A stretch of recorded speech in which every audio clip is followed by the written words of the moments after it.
What's up, everyone? Today we are talking about playing funk, specifically how on single chord funk tunes we can avoid falling into the trap of simply noodling around in the pentatonic scale. This week's lesson is a bit of a response to many of the online students who study with me. Now, I say students, but these are oftentimes adult musicians. Maybe they're music educators, maybe they're just trombone players trying to get their improvisational chops together. And many of them play in bands where they're playing funk, and they want to have some strategies about how to play this style better when they're called upon to take a solo.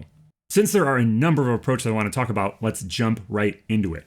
So the first thing we want to think about is when we are taking a solo as a wind instrument in this context, and I would actually say in many styles of music, we have to make sure that we don't lose track of the fact that this is a percussion instrument.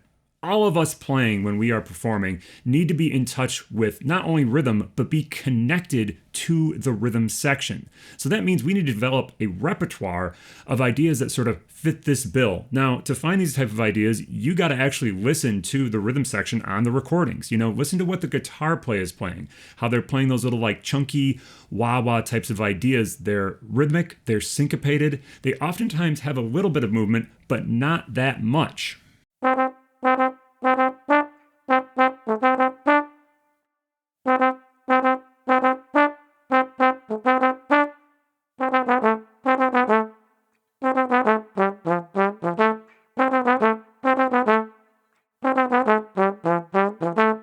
Now, once you develop a repertoire of some of these types of ideas, you got to take them into the practice room with the goal of making it feel good. Not necessarily feeling like I got to plug this look into solo right away. You're going to want to do a lot of reps on the same idea, functioning like a rhythm section instrument, really thinking about like, am I functioning how a guitar or, maybe a keyboard playing something rhythmic might work? So this is going to mean A, working with the metronome, or B, maybe working with a drum track rather than a full-on play-along, using something maybe like the app Drum Genius or anything where you can just play with a drum track to ask yourself, am I really connected to what the rhythm section is playing?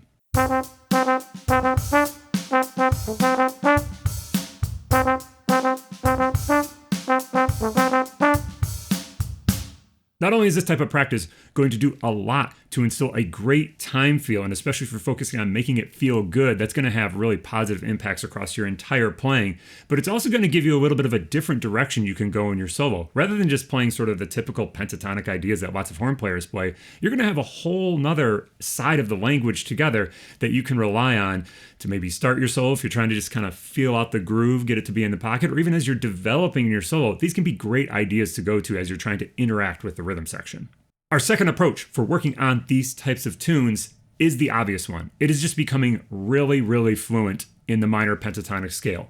While many of these tunes are actually dominant seventh chords, and the example we're looking at today is sort of a Cold Sweat type of groove, so the James Brown tune, that is a D7 chord for really most of the tune and definitely for the solo sections. However, minor pentatonic is going to be incredibly useful on this. The trick is you can't just think about I'm just going to run the scale up and down or that sort of thing. You really have to develop lots of different avenues of the language that the pentatonic scale sort of helps us create.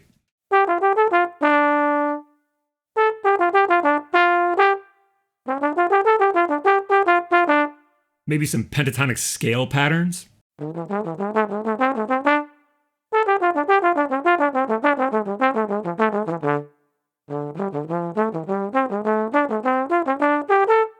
Little funky rhythmic things.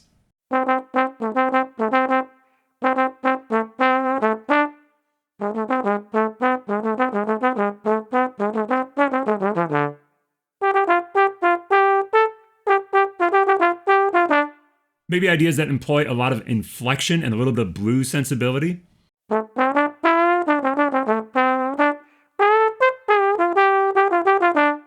Having a really deep bag of directions you can go with a minor pentatonic scale is just a huge part of being an effective improviser. Definitely in this style, but even if you're going to other styles, playing straight ahead jazz, playing in an Afro-Cuban band, the pentatonic scale is like your best friend as an improviser. And it's just essential to have lots of different directions you can go here.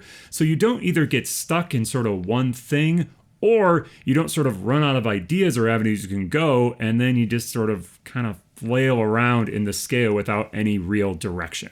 I should add here that you can check out all of those different ideas along with some other ones in a free handout over in the Virtual Studio on Patreon. So follow the link in the description. I talk about it a lot, but I do think it's a good resource for people. So if you want some starting points on these things, check it out there, and that can kind of get you going.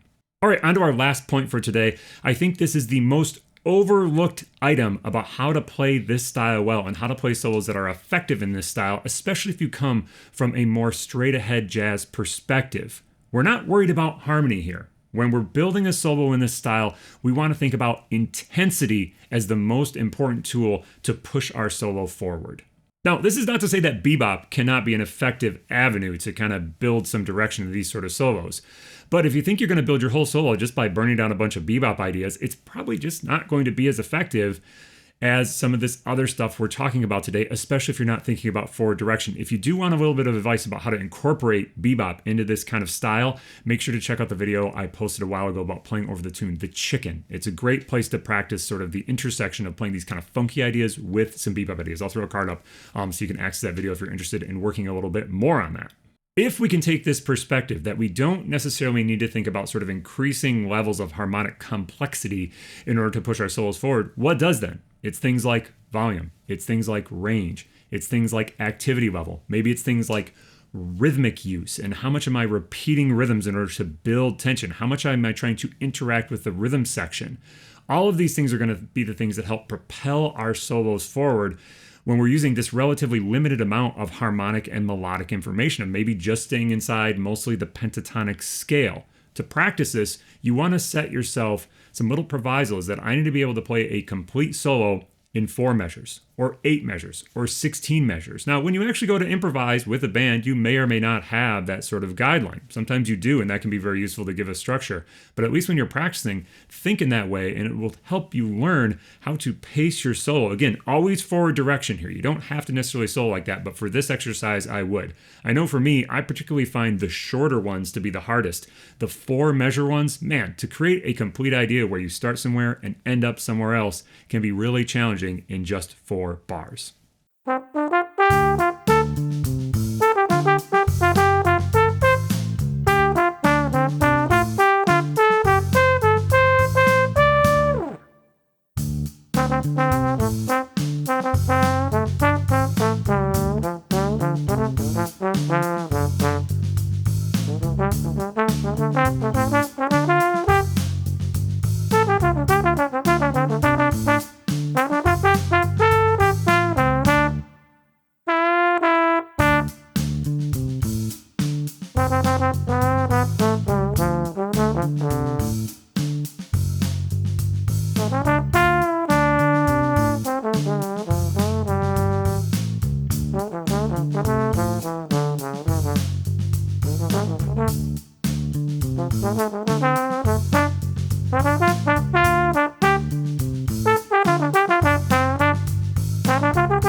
Again, this concept of thinking about intensity and where am I going in the solo, I start somewhere, I end up somewhere else, is a great way to structure a solo in this style, but actually when you're playing straight ahead jazz for that matter as well, it's really something we need to think about. It's not just sort of we're trying to pass a test where we can hit every change. We should really be taking the listener on a little journey with us. Here, I think it's just such a potent place to practice this because there's not all that other harmonic stuff to kind of like not get in our way, but sometimes cloud our vision about feeling like I'm in one place, I go somewhere, and then finally I end somewhere, and then my solo is done. Cool. We'll see you in the practice room.